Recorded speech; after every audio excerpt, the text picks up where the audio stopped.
Well, I'm Joel Burke, a technologist and author of Rebooting a Nation, which is a book about Estonia's rapid rise as a tech powerhouse. And today I'm excited to be joined by Jessica Balboni, a Boston-based writer, editor, and the co-author of After Escobar, Taking Down the Notorious Cali Godfathers and the Biggest Drug Cartel in History. This is the first episode of GEMA Talks from the Hoya Writing Collective. And in this episode, we're going to be talking about our experiences writing historical nonfiction, and that's starting from finding your story and navigating the publishing industry to the unique challenges of editing with real life subjects and balancing both creating a compelling narrative with factual accuracy. So I'd love to kind of start with a little bit more of the background in understanding how you got involved with this book and really how you got involved in writing it, because maybe you can give a little bit of context because you're a co-author along with Chris and Dave Mitchell. And so I'd love to hear about how you got involved in writing about taking down the Cali cartel. I know it's just been such a, like the rest of my career, it's just been kind of a crazy path that I never would have foreseen. I mean, I spent most of my career in Manhattan and working in media and then nonprofit, worked at ESPN for a really long time. And then once I decided that I just wanted to spend the rest of my career writing and editing and starting my own business, just through fate and networking, which I think is going to be a big theme of our discussion. You'll probably agree with me that that is pretty much what gets you everywhere in this industry or elsewhere. I'd say that the first biggest book that I worked on was a memoir for this super lovely, amazing retired DEA agent named Dave Gaddis. And I got to him through networks, through people in the publishing industry. And I did a co-edit slash line edit with a lovely woman named Misha Haight. And Dave and I got along like gangbusters. If you're doing a memoir, you know how that goes. You learn about somebody's whole life. It's very personal. And from there, he referred me to his mentor, and I started working on his mentor's memoir. And from there, I got referred to Chris, and all of a sudden, I'm DEA Gal Friday, which nobody saw coming. And I loved it. But with Chris, it was really different because Chris was like, I have a plan from the very beginning, very structured. This is not a memoir. I want this book to be published. So it's a very specific thing. The first thing we did together was a proposal. So as opposed to the other two were like, these are my memoirs. Let's start on this. With Chris, it was like a superstructure right off the bat. Let's get this proposal going. Let's get a deal. So it was a whole different ballgame with Chris. And that was great for me because it allowed me to see how we work together as writers, and also just as personalities and collaborators, and then segued into doing the book. So it was great for me because not only did I go into this book having two books about the topic essentially under my belt, but months of having worked with Chris already. So that's how it Yeah. happened. Fantastic. Well, before we dive into that a little bit more, I'd love to back up a little bit. You had talked about line editing and different types of editing, and I Yeah. think this might be surprising for some folks who haven't gone through the publishing process themselves. I mean, of course, we all know about editing and that, but can you break down a little bit the kind of different parts of the process of writing a book and when someone would talk to have a copy editor versus a line editor, and how you also can do that if you want to make a career out of writing, and how you can parlay that experience into writing your own book or into just being more involved in other books. Such a great question, and I'll try not to spend too much time on it because it's so multi-layered and complicated. But for people who want to make a living at it and they want to do like a side hustle, which I totally do, and most people do, you do a copy edit on the side. There are different versions. You can be a proofreader, which is very simple, and that's just obviously correcting tiny things. Then you can be a copy editor, which is kind of one step up where, you're not changing any real writing, but you're going further than just proofreading. It's not just fixing a semicolon or something like that. If a sentence really sounds terrible, you got to move something around. You're checking for, factual errors, things like that. A line edit is a whole other ball game, but within line editing, there are levels. You can do a line edit where you're subtly changing the language, or especially if you're working with a non-author, you could be rewriting the entire book. I mean, think about it like I'm always trying to think of like the perfect analogy. Think about it like starting with like the base of a home. Somebody gives you the bare structure of a home, and you have to completely remodel it. So you're taking the bare bones of something, which would be somebody's kind of written words, but they're not an author, and you have to take them and think about like rewriting every single sentence. That could be a line edit. So you could be looking at every single sentence, and sometimes you're just tweaking it, or sometimes you're crossing it out and you're writing a whole new sentence. And depending with whom you're working or what you're doing, you have to maybe be doing it in their voice. And so it can get really complicated. And then of course there's developmental editing where you're looking at the book as a whole and breaking it down, and this character needs more dialogue, or this chapter needs to go, that kind of thing. So Yeah, absolutely. I have to admit that for my book, I had gotten a contract with my publisher, but because it was my first book, I was so nervous that I was like, I didn't want to turn anything over to them that I was even remotely worried about. So I actually hired a freelance editor to go through my book, and he gave me some pretty good structural feedback. So I'm not saying that's something everyone has to do if you're writing your own book, but I did find it very helpful. So that was that's something as a beginning author, I'd never thought about it. Usually, you write the book, you give it to your publisher, and then they do that stuff. But you can actually work on that on your own before. And it sounds like definitely. you did that with the book proposal as well that you helped build out with Chris. Oh, totally. I mean, with Chris, it was like a very specific, and Dave, it's a very specific relationship, because the way that we worked was like I would get a draft, and then I would kind of rewrite or write or whatever, and we would go back and forth. And I developed a whole kind of specific process that I use with my clients for how he would give me feedback, and we go back and forth. And sometimes we would have, as many as like 7 drafts a chapter.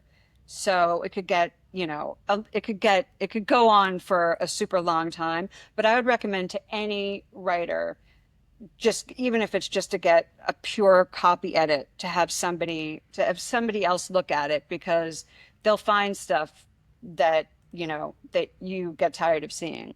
But I Yeah. mean, I After am your all, 20th time rereading and rewriting the same sentence, and it there are starts it always going starts to be blending together. typos. There will always be typos. Like when we gave the book over finally to our publisher, Chris and I, we were like, they're not going to find it. This book is so flawless. And they sent back like 30, like Chris and I would be like texting at like midnight. And I was like, what?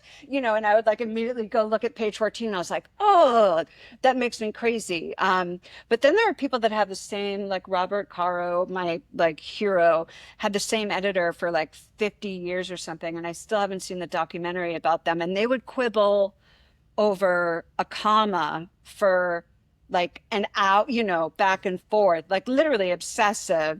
That's a whole different level of, writer editor relationship. So, yeah. So I'd love to talk a little bit more because it's when I hear about multiple authors or multiple collaborators on a project, I get PTSD style flashbacks to doing group projects in high school, right? And so like, how did you how did you figure out how to work with Chris and Dave effectively to put this book together? Because it's a fantastic book, and obviously you worked with a publisher, Thanks. and it's out now. And like, but how did you figure out the timelines, the collaboration, and make sure that actually all came together and worked? Ask me in a year after I've recovered, and I can process and give you an actual answer, because I mean, it's just a beast. And also, when you're working with anybody that closely for so long, like I said, you get to know one another so well. And, I've been kicking around this earth for so long. I've worked with so many different kinds of people and in so many different kinds of industries. I mean, going from ESPN to like this very specific nonprofit, you couldn't have had two more different environments. Like you just have to adapt. And, you know, some of these guys I'm working with now within the DEA, we couldn't as people be more different. So you don't just have perhaps different working styles, but you're very different personalities, but you get super close. But you have to, I struggle with setting boundaries sometimes. You have to learn one another's work. Unluckily, Chris and I especially are both type A. So, and he's in Arizona. So at any given time, he's either 2 or 3 hours behind me, which means that I could get a text at Sunday night at 10, like, why aren't you working? And I'm like, it's Sunday at 10. He's like, so? And I'm like, oh, okay. So you just learn, and you adapt and you just kind of learn as you go. I mean, I only started my business, four or so years ago. So some of this I'm still, kind of learning as I go. Would you ever think of doing a book with somebody else? Are you a lone wolf from now on? Will your I have next to book be a I solo? yeah.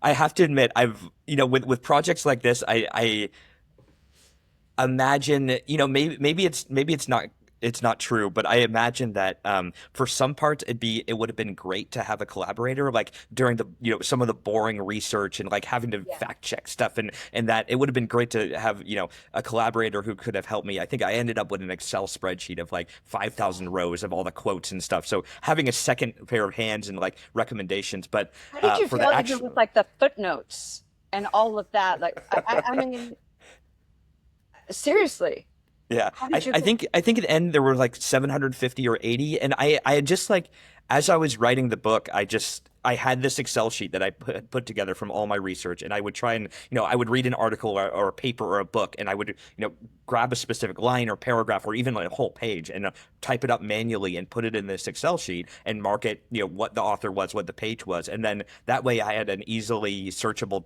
database essentially when I was writing the book to go back chapter by chapter, and so I could reference all this stuff. So it was more. I hadn't planned it out that well, but it was more just a way I had set up the system for tracking and helping, my own thought process. But then indeed for having to write the footnotes, it was perfect because that would have been a nightmare having to go back and like track that stuff a year and a half, 2 years later after I had actually written it. Because that your book is so dense with information, but what's super impressive about it is that it's so readable. I think it's a really impressive feat. Like no smoke blowing. It's a really impressive feat to make a book that is so dense with information, so readable. Like it's an enjoyable, not just for like the music references and the fun quotes and by the way, what is that liquor, that alcohol that you and I are going to do a shot of now? Is it Millie Miller? Marcus. Yeah. Oh gosh. Are we going to end this with Millie? That sounds like a dangerous game. That Miller. Actually, I think you've just established a podcast tradition now. I think we're going to have to either start or end every show with that. And so for folks who That's don't know fine what the with heck me. we're talking about, it's Yeah. vodka, Tabasco, tomato juice, and like some other just gut-wrenching components. And it was Yeah. part of if you joined Skype, which was an Estonian high-flying startup in the beginning for the folks who are too young to remember Skype. It Started it is. all. Yeah, exactly. It was Zoom before Zoom was Zoom. And after your first day or week, you would go out to this specific bar with your team and you would have these shots together, and that was your bonding ritual. And I have to imagine it would bond you. Because you would pass out and then the next day you would just be like, I guess I had a good time. Right. Yeah, I mean, Yeah. there's something about throwing up with your coworkers that brings you together, right? Is that the part that's going to get cut out of this? I hope not. I hope not. But yeah, anyway, So I was really impressed that I was looking at reading through all the factual stuff, and I still was fascinated by the history of everything that went on yeah. there. Amazing. Well, that's really kind, and I'd love to stick to this factual bit because I think something that like thankfully on my side was a little bit different is that like, I mean, your book is about life and death, right? I mean, there are many scenes in here, especially with some of the folks who Funny that became you say informants. things, Yeah, right? yeah, Because yeah, it's so cinematic, yeah, just naturally. Yeah. yeah.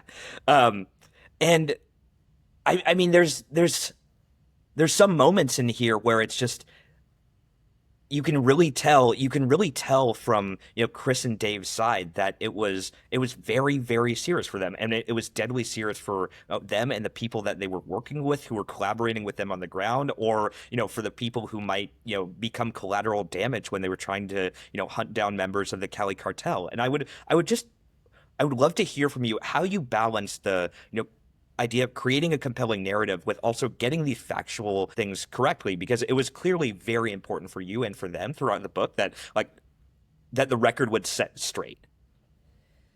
Well, first of all, thank God I had them for the facts. And also Dave was kind of the point person who would be like, oh, don't forget about, he would always be, Chris and I were largely the ones every day, kind of the more focused on the writing thing. And Dave was always great about, don't forget about this and that, factually. So that was, and both of them are super buttoned up. I mean, if you're in the DEA, you are buttoned up. So those facts are down already. And I know previously we discussed, was there any worry about facts? Did you any concern when it came to narcos? That freed us up a little bit because a lot of those things had already been put out there. So in terms of like anybody being litigious or having to worry about, we were freed up to some extent, not having to worry about putting certain things out there. But in terms of the life and death stuff, again, this was my third book working with DEA agents and hearing about their daily amazing feats. And it happens quicker than you would expect that you become not numb, but somewhat, maybe after the first month, you're so used to dealing with that content that somebody like jumping out of a helicopter with a gun and like landing in the jungles, you just kind of like, but they lived that. And so sometimes it does seem like a fantasy or cinematic when you're going over that data, and you do have to be really grounded when you're writing about it.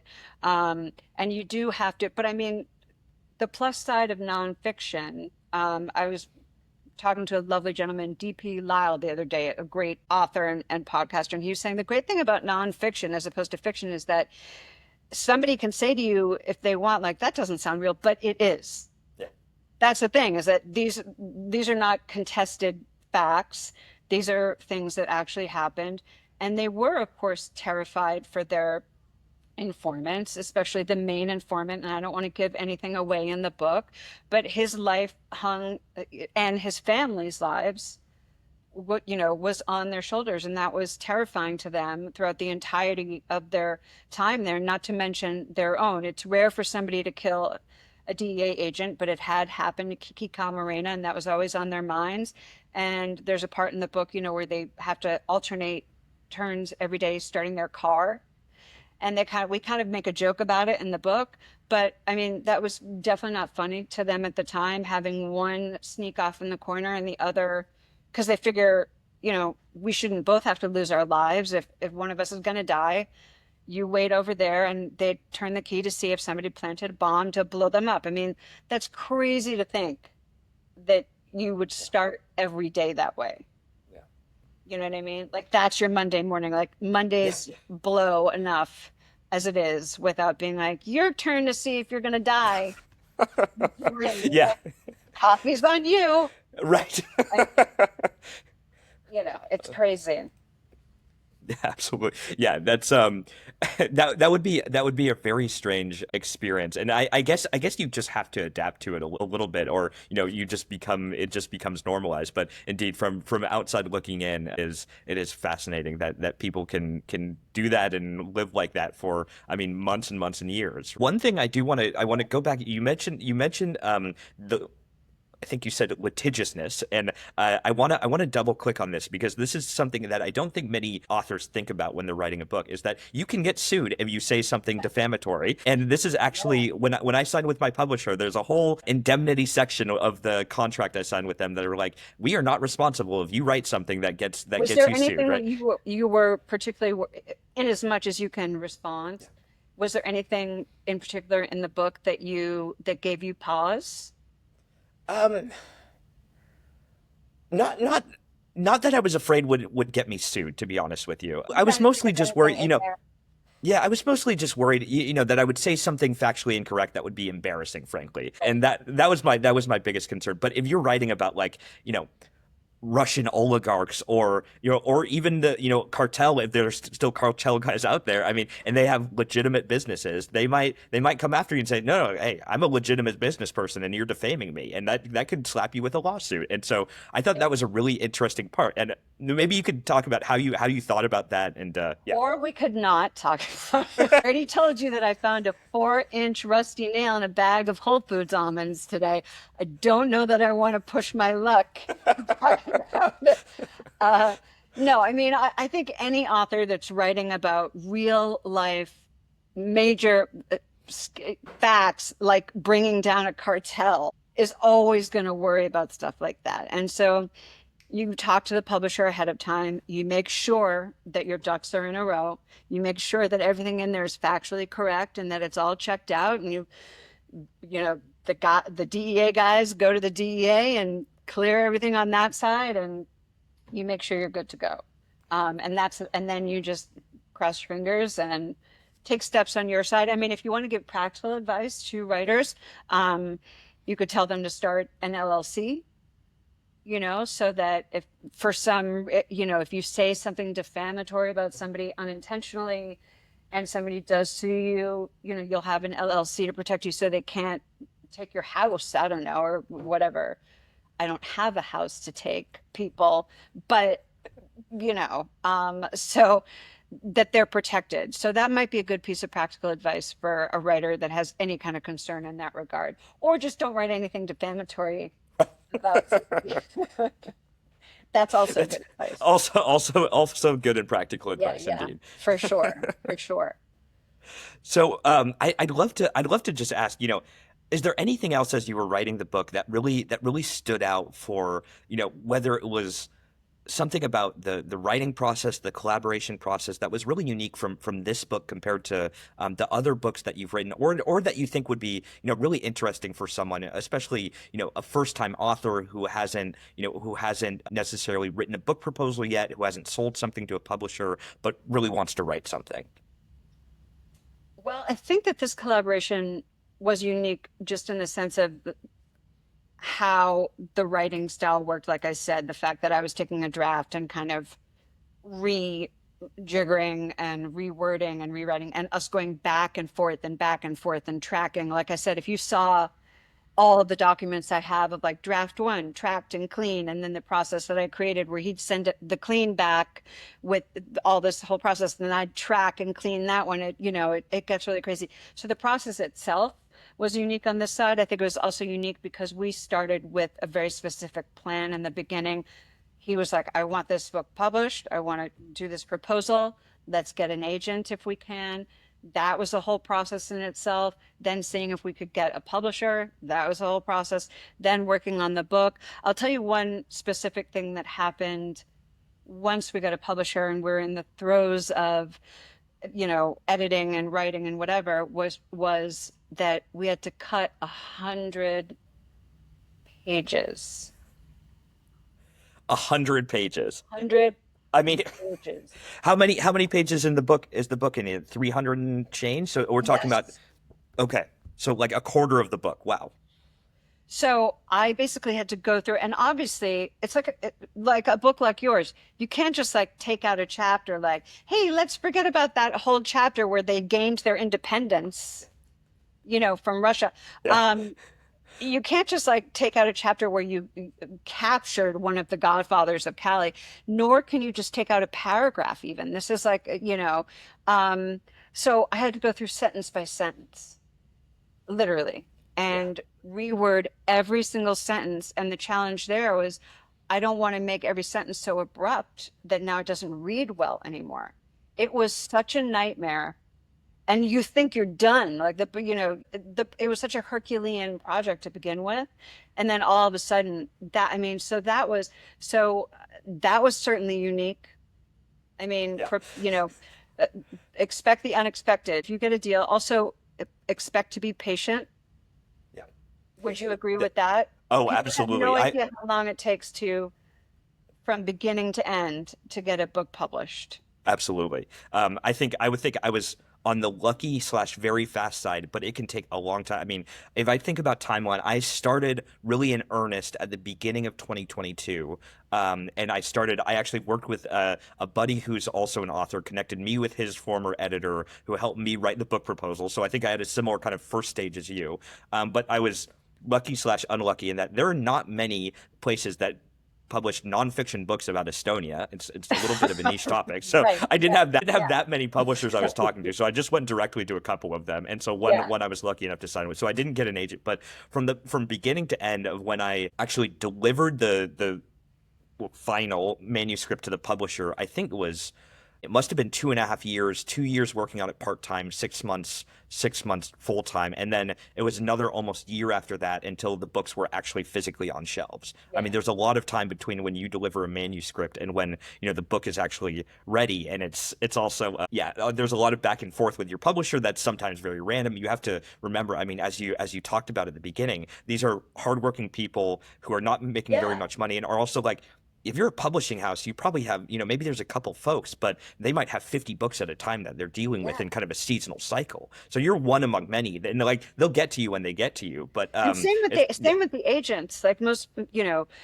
they also have to plow through a billion books. And I don't know, I mean, again, if we want to give anything to up and coming writers, and it's so trite, it's so cliche, but networking, networking, networking. Like you just said, you got to a publisher through somebody, you got help on the proposal. How long was your proposal, incidentally?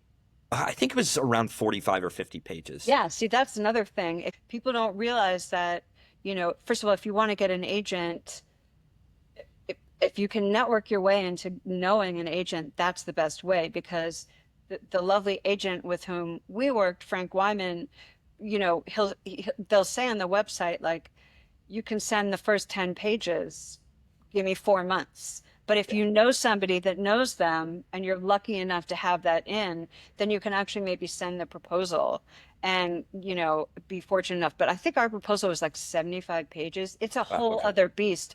Right. People should know you need to have a marketing plan, sample chapters. I mean, it's like, I mean, an outline of every other chapter. I mean, yes, it's basically the blueprint, right? it's the whole, yes, exactly. A breakdown of every single, it's, was it maybe worse than the book, writing the proposal, would you say?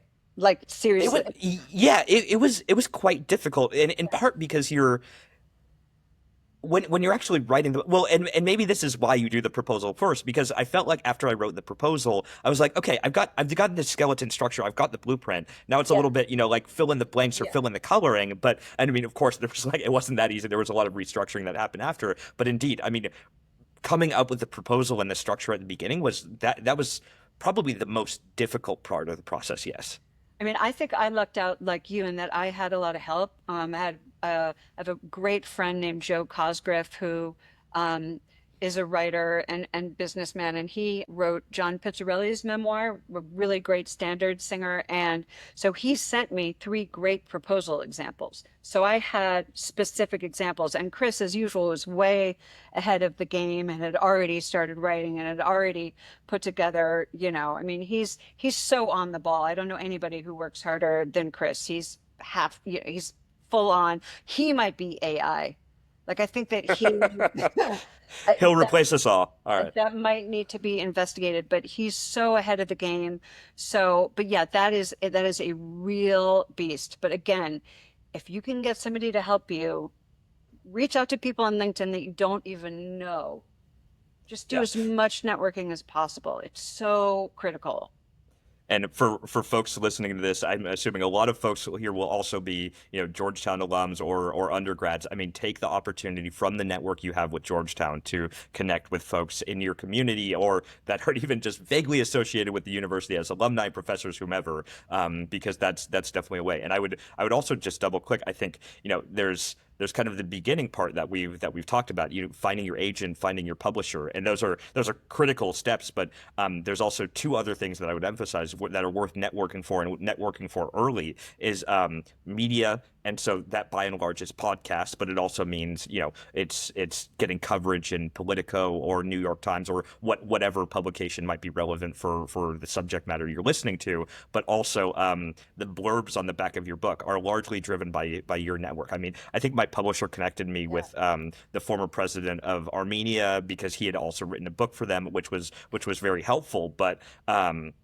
But most of the other ones came through my personal network. And so I would recommend to folks getting started early on that process so you have those folks to come out with. And Joel that's got a New Yorker staff writer on the back of his book. Everybody, just so you know.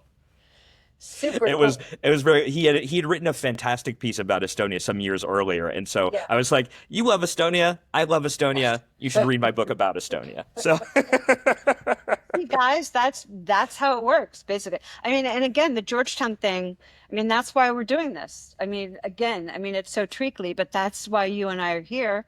And, that's why, I mean, I was so looking forward to this, not just because I love chatting with you and Maura's been so great, but because Georgetown has meant such a great deal to me over the years. And I got my job at ESPN through a Georgetown connection. And um, some of the English classes I took at Georgetown meant so much to me. And Rich Batista, who heads yes, GEMA, has been such a massive supporter of mine always. So, um, yeah, guys, fully use that GEMA network, the Georgetown network, and hopefully you'll find people that are cool. They're not all going to be super helpful or want to help, but I mean, that's life, like whatever. I mean, not everybody's going to be awesome, but you'll find people that will be totally willing to help and super cool. yeah, and Everybody sometimes reach even out to people, Joel. yeah, Joel is available 24/7. He'll take you to exactly. coffee. He'll take you to have shots.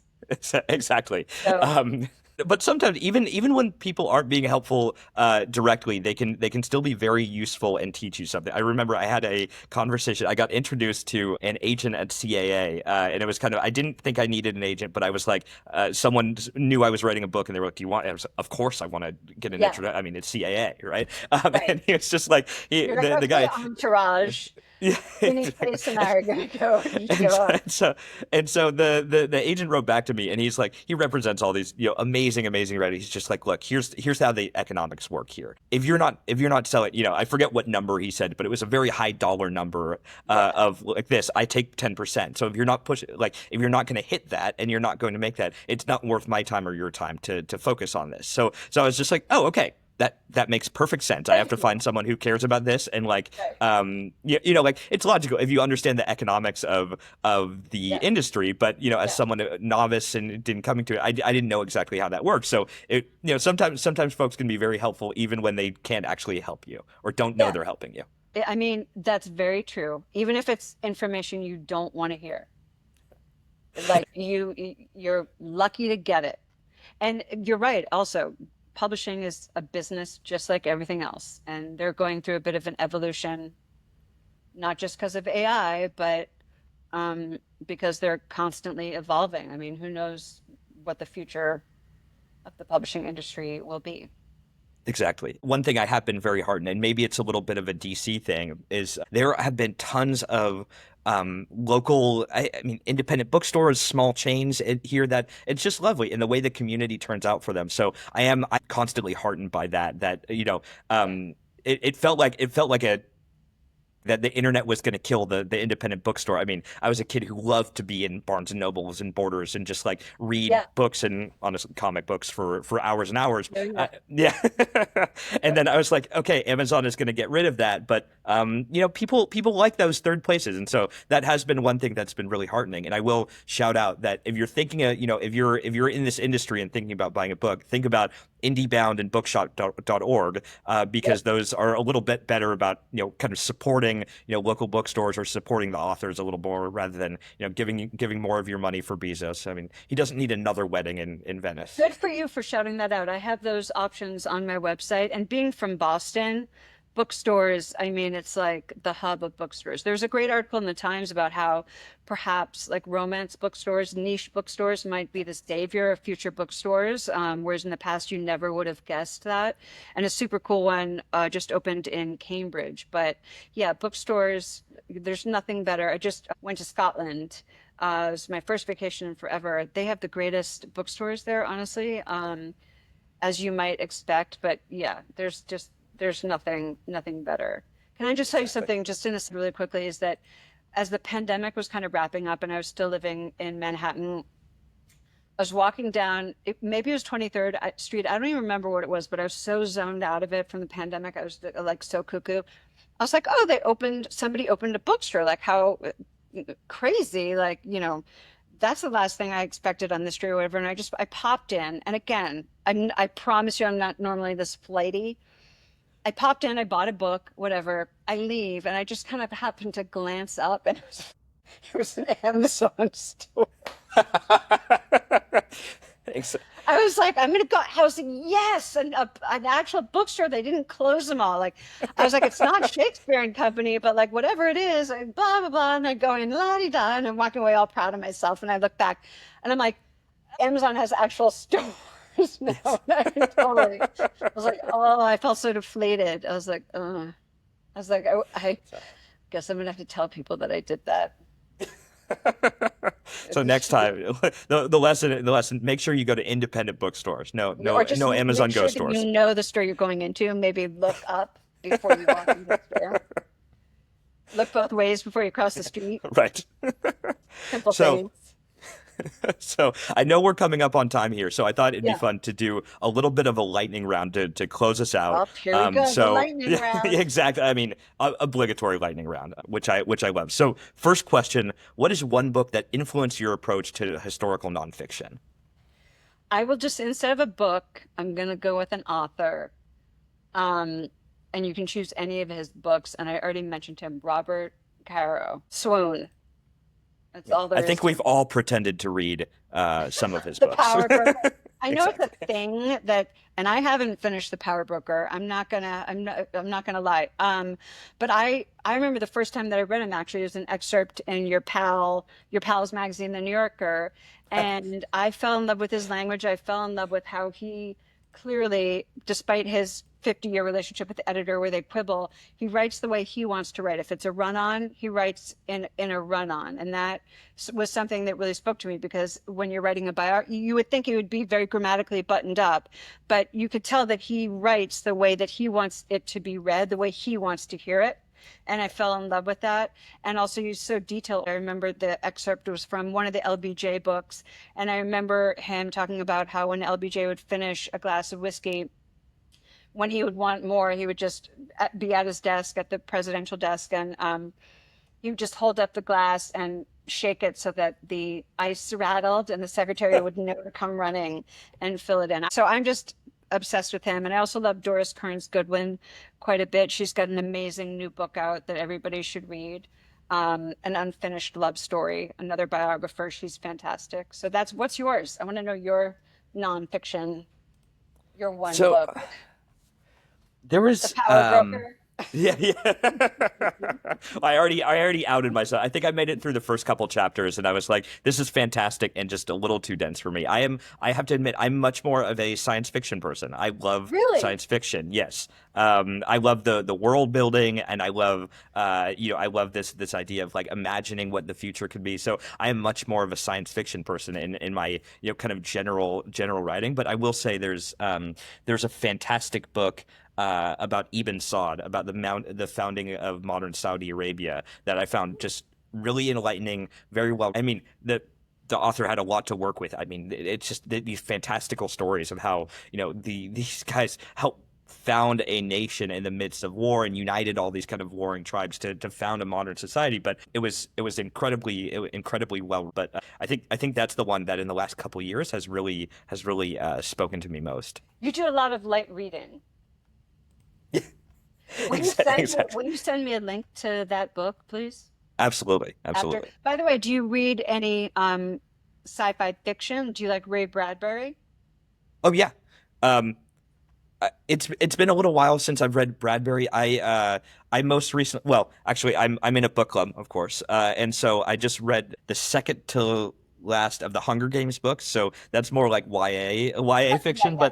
But I'm much more often reading more like I've got an old copy of like Neuromancer by William Nice. Gibson, like these kind of books. Well, Ray Bradbury has a really good short story, a really creepy short story called The Velt, Belt. VELDT. Just Google it. It's short enough that it'll be online. You can read it. He's got Awesome. some really good short stories. I like him. I don't read as much sci-fi, but I like him a lot. Excellent. Well, Yeah. great. And so next, next, I guess we're getting it. We're doing the. I don't know if this is a thunder round or what, but All I'm right, not sure let's that do was. it. I'm not sure that was lightning. Bring All it. right. One piece of advice for someone just starting out. You first. uh, um, I mean, I'm gonna cheat and say like network the heck out of it, right? Like I think You're I stealing think yeah. my super obscure networking advice that nobody's Yes. ever given before. Damn it. But no, I really think, I mean, as long as you have, if you have a piece of, a work that's of high quality and meets that bar, it really, I think, be like the networking part is what gets you over the line. All right. Yes, valid. I think that's probably the most important thing to come out of this podcast for advice for sure. I think mine is so cheesy and trite and gross, but I would say that mine is to write in your own voice. Try not to gag when I say that, but seriously, now of course that means when you're writing for yourself, write in your own voice. If you're a journalist or you're freelancing and you're writing about the upcoming New York mayoral election, don't submit it all in haikus. Please, like, don't be ridiculous. But when you're writing for yourself, don't adapt to what you think others want you to do. The whole point is to write what you feel like you want to write, especially if you're writing fiction, whatever you're writing. That's how I felt about Robert Caro. I felt like he's writing kind of the way that he wants to write, even if it might not fit a perfect standard or a perfect grammatical standard. Just kind of write in your own voice, write the way that you want to write, even grammatically speaking. Kind of Absolutely. weird advice, I know, but And then you can help them edit it down, right? no, definitely not gonna, not if it's a haiku about the New York mayoral election, I wouldn't, but otherwise, yes, of course. In what way has Georgetown most impacted your career as a writer?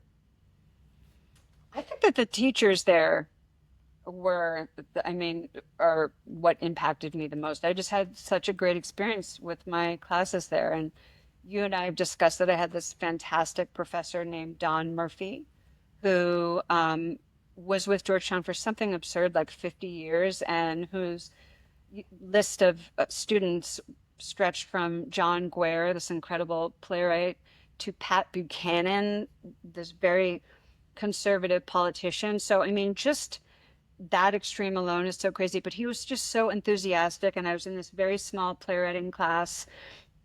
Um, a couple of people I'm still friends with from that playwriting class, but he was just one of those people who's so sincere, and you could tell he had such affection and love for what he was doing. And at this point, he'd probably already been at Georgetown like 40 years, something like that. And he really paid attention, and he really noticed what everybody was good at. And with me, he noticed that I had a real affinity for dialogue, and I was great. And that's something I took with me. And then the play that I wrote was total crap, but my dialogue was fantastic. And that's something that I realized I loved doing. And to this day, that's my favorite thing to do, and my favorite thing about any author. And it's why Elmore Leonard is my favorite author, dialogue, dialogue. And he brought that out of me, and he just was an amazing person. So Georgetown helped me find my voice, I guess, a bit in what I like to do as a writer. And yeah, I'm grateful for a lot of my professors there. They were fantastic. Did you have a Nice. favorite professor or favorite Eh, class? I had a great class with I think it was Professor Raj Desai, and about I'm gonna forget exactly what it was, but it was about basically global economics and looking at these, and it was just the things that we were talking about for how states should think about where to invest and how to bring states up the value chain, get them out of poverty, and these sorts of things. So you can. I studied international business and policy, so Yeah. a little bit of a different track, but I just found it. I found it very both like intuitive and but also interesting, and taught me a lot all at the same time. And I thought, it's like one of those things that's like you ever see something that's like you heard it and you never thought of it before, and you're like, oh, that's so obvious, but it's really profound. Like that was that class for me. Yeah. That's amazing. Yeah. All right. So last one. What will you do next? Well, I'm still in the throes of everything with the book. I don't know about you. When did your book come out? Yeah. So it came out. Well, it started shipping in Europe in April, and then the U.S. in June. Okay, gotcha. So yeah, I'm a little, mine's a little bit more recent, but around the same time basically. So I'm really honestly, I'm finishing up a couple copy edits. Like I said, I got to do a little hustle on the side. If you want to be a full time in this full time, get ready to have to just work really hard on the side. You're probably not getting into the writing business for to make $1 billion. And then I don't know, there's talk of Chris and I doing maybe a sequel about the North Valley cartel, which is what happened after the Cali cartel. But I've long been meaning to do more fiction. I might do another collaboration. And so I haven't decided what the next big thing is, but I'm pondering a few things. But I need to get through the rest of this kind of book, Yeah. whatever we call it. It's not a tour, but you know what I mean. Whatever I Yeah. call it, gotta kind of get through that. That'll be like another couple months, and then I'll buckle down. Then I'll take a break, and then I'll buckle down. Yeah. For folks listening, get ready after you publish your book to do lots of podcasts, lots of op-eds, lots of anything you can do to get earned media and to get folks talking about your book. And that is the job after you get it published. Yeah, after you get it published, it's actually potentially more work than the buildup because you realize the more effort you put into it, the better for yourself. It's not like, I mean, I love that people just think that like the book comes out and you're like Dim Moore and Indecent Proposal, you're just like rolling around your bed with cash, like making it rain at the clubs. And it's like, no, you're still sitting in your networking on your computer, like, hey, do you want to read my book? It's a full job and you really want to get your book out there. And that's hard work in itself. So Absolutely. yeah, you in the Absolutely. middle of that craziness too. Well, I'm lucky. I have done almost I'm pretty sure. I mean, don't jinx it, but I've done most all the podcasts I'm gonna do, and I was lucky that the FT reviewed the book. I'm hoping you never know, maybe someone else will review it, but I think I'm mostly done with that phase. So let's see. But maybe I just jinxed myself here. But I'm feeling much better, and it's a little off my shoulders, which is Yeah, nice. that's nice. So you're like in the calm down phase. Yes. Yes. Now I can just bask in the glow of being a Now published you can author. Yeah. now you can roll around your bed in cash. Right, right, right. Yes. Gotcha, gotcha. Great. Well, fantastic, Jessica. This has been amazing. Once again, I want to shout Likewise. out your book Pleasure. After Escobar. You can get it on Amazon, Barnes and Noble, but especially on IndieBound and And Bookshop. And Joel's book. thank you. But where can folks find you? Oh, thank you. Wow, I've never been asked that before. I have my own website. It's hugely originally titled jessicabalboni.com. Super, super hard to remember. We also have After Escobar, and got some podcasts and things coming up that I'll put on the website. But yeah, please, everybody, check out the book. You know what's a really great feeling is when you start to get the feedback from your family and friends who are not going to be full of it at all, that give you the good, like the genuine feedback. They would tell you like, next time you could, and they all love it. It's such a relief to be able to say to people like, no, please read it, it's really good, because you can say that with confidence. You know what I mean? Like, when you see people on a movie tour and you can tell that like Sharknado 5, they're not stoked about it, and they're like, no, it's great, totally say it. Now I feel really good about saying like it's such a fun read, so everybody get it and enjoy it, I hope. Well, And same with fantastic. your book. Thank you. No, it's very kind. Well, thank you so much for doing this. So this is Thank our you. our first section for GEMA Talks, and we're looking forward for folks tuning into more of them. So thank you so much. Hope you learned Such an something, and honor. make sure to reach out. Thank you.